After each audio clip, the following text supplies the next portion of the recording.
안녕하세요 여러분. 오늘 하루도 주님의 은혜와 평강이 여러분의 하루에 가득하기를 축복합니다. 오늘 본문은 사무엘상 8장입니다.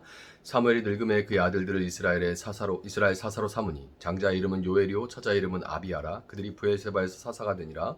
그의 아들들이 자기 아버지의 행위를 따르지 아니하고 이익을 따라 뇌물을 받고 판결을 굽게 하니라. 이스라엘 모든 장로가 모여 라마에 있는 사무엘에게 나아가서 그에게 이르되 보소서 당신은 늙고 당신의 아들들은 당신의 행위를 따르지 아니하니 모든 나라와 같이 우리에게 왕을 세워 우리를 다스리게 하소서 한지라.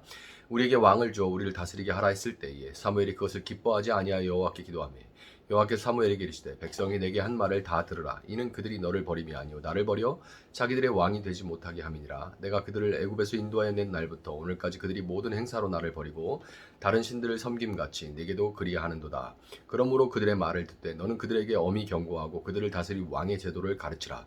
사무엘이 왕을 요구하는 백성에게 여호와의 모든 말씀을 말하여 이르되 너희를 다스릴 왕의 제도는 이러하니라. 그가 너희 아들들을 데려다가 그의 병거와 말을 어거하게 하리니 그들이 그 병거 앞에서 달릴 것이며 그가 또 너희 아들들을 천부장과 50부장을 삼을 것이며 자기 밭을 갈게 하고 자기 추수를 하게 할 것이며 자기 무기와 병거의 장비도 만들게 할 것이며 그가 또 너희의 딸들을 데려다가 향료 만드는 자와 요리하는 자와 떡 굽는 자로 삼을 것이며 그가 또 너희의 밭과 포도원과 감람원에서 제일 좋은 것을 가져다가 자기의 신하들에게 줄 것이며 그가 또 너희의 곡식과 포도원 소산의 11조를 거두어 자기의 관리와 신하에게 줄 것이며 그가 또 너희의 노비와 가장 아름다운 소년과 나귀들을 끌어다가 자기 일을 시킬 것이며 너희의 양떼의 10분의 1을 거두어 가리니 너희가 그의 종이 될 것이라. 그날에 너희는 너희가 택한 왕으로 말미암아 부르짖되 그날에 여호와께서 너희에게 응답하지 아니하시리라 하니 백성이 사무엘의 말 듣기를 거절하여 이르되 아니로소이다. 우리도 우리 왕이 있어야 하리니 우리도 다른 나라들 같이 되어 우리의 왕이 우리를 다스리며 우리 앞에 나아가서 우리의 싸움을 싸워야 할 것이니라 하는지라. 사무엘이 백성의 말을 다 듣고 여호와께 아뢰매 여호와께서 사무엘에게 이르시되 그들의 말을 들어 왕을 세우라 하시니 사무엘이 이스라엘 사람들에게 이르되 너희는 각기 성읍으로 돌아가라 하니라. 아멘. 자, 선지자요 사사였던 사무엘은 평생에 그의 집이 있던 라마를 비롯해서 베델과 길갈과 그리고 미스바를 순회하며 이스라엘을 다스렸습니다. 사사라는 말이 judges, 영어로 judges라고 되어 있죠. 그래서 재판관이라는 의미를 가지고 있어요. 이런 의미를 가지고 있는 것을 볼 수 있듯이 사무엘은 백성의 장로들이 처리할 수 없는 그런 일들에 대해서 백성의 장로들이 보통은 그 마을들에 일어난 일들에 대해서 재판을 하고 처리를 하는데요. 그 범위를 넘어서는 아니면 복잡해서 해결할 수 없는 그런 일들을 이제 사사가 재판관이 판결을 하는 겁니다. 사무엘이. 그래서 그 판결을 통해서 하나님의 뜻을 알 수 있고 그걸 기준으로 이제 판결의 기준을 앞으로 삼아 나가는 거죠.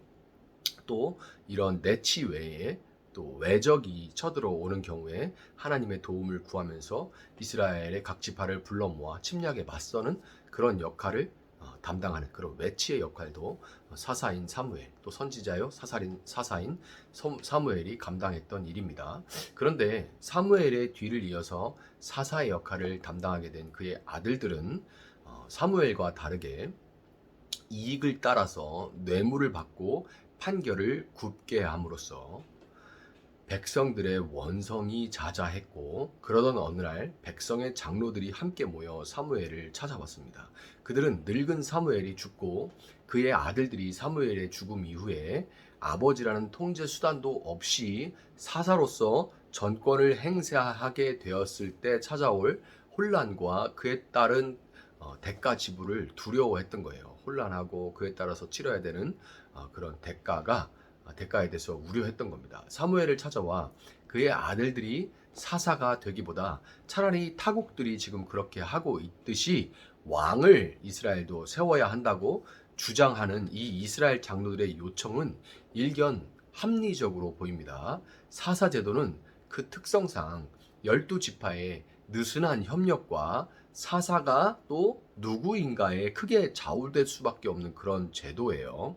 만약에 사사가 시원찮아서 외적의 침입 시에 느슨한 연맹 체제를 이루고 있는 지파들이 그 사사를 따르지 않는다면 큰 낭패를 볼 수밖에 없기 때문에 기왕 그럴 바에야 왕을 세워서 왕을 중심으로 하는 강력한 중앙 집권 체제를 이루고 그에게 대를 이어서 내치와 함께 사사가 막 이렇게 누가 그때그때 임명되는 것보다는 그냥 왕이 대를 이어서 내치와 함께 외적의 침입으로부터 나라를 지키는 일을 맡기면, 그 왕에게 맡기면 단점보다는 장점이 더 많은 제도가 될 수 있는 거죠. 그렇지만 이스라엘의 장로들이 크게 간과한 것이 한 가지 있는데요. 그것은 사람이 볼 때 합리적이고 효율적인 것이 꼭 하나님 앞에서 합당한 것은 아니라는 것입니다.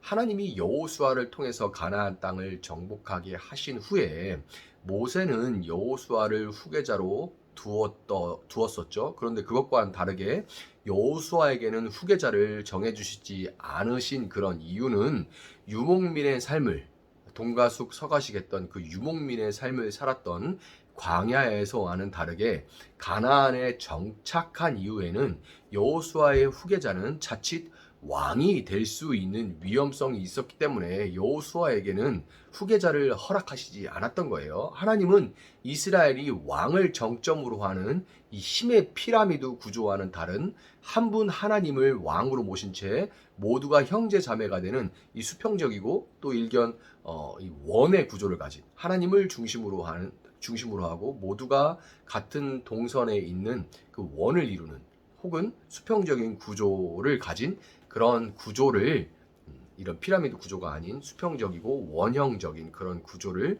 가나안 땅에 세우기를 원하셨습니다. 힘의 피라미드 구조가 폭력으로 다스려진다면 수평적인 이 원 구조는 사랑으로 다스려짐으로써 한 지파가 어려움을 당할 때 다른 지파들이 형제로 일어나 돕는 그런 구조였어요. 이런 구조화에서 사사 역시 왕과 같은 어떤 신분이 아니라 그저 하나님의 뜻을 전하는 역할을 맡은 직분자일 뿐이었던 것이죠.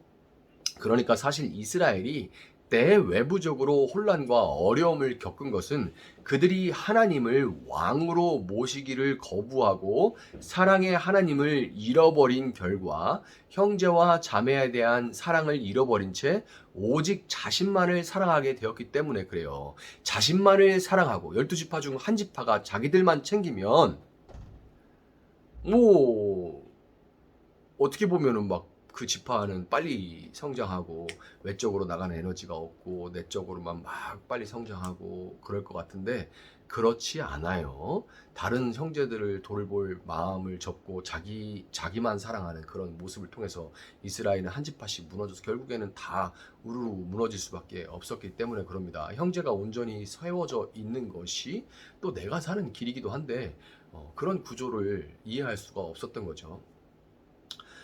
이게 사실은 참된 진정한 문제였던 거예요. 그들이 하나님을 왕으로 섬기기를 거절하고 그들 사랑의 하나님을 잃어버린 결과 형제와 자매에 대한 사랑을 잃어버리고 자기만 사랑하게 된 거. 그런데 장로들로 대표되는 이스라엘의 해석은 이런 해석이 아니라 완전히 달랐어요. 그들은 해석의 기준을 하나님의 뜻에 둔 것이 아니라 이웃 나라들을 자신들과 비교하는데 그 해석의 기준을 두었습니다. 이웃 나라들과 비교하면 할수록 그들에게는 있고 자신들에게는 없는 것, 즉 왕이 있어야만 한다는 생각은 갈수록 강해졌습니다. 왕이 있어야만 한다는 생각은 갈수록 강해졌어요. 그들은 그들에게 왕만 있으면 지금보다 훨씬 나아지고 행복해질 수 있다고 여겼던 겁니다. 사무엘은 10절부터 18절에서 이스라엘에게 왕의 제도를 설명하면서 왕만 있으면 모든 문제가 해결되고 행복해질 수 있을 거라는 그들의 기대와는 다르게 그들이 왕의 종으로 전락하고 말 것이다 라고 그렇게 말을 합니다. 너희는 그의 왕의 종이 될 것이다.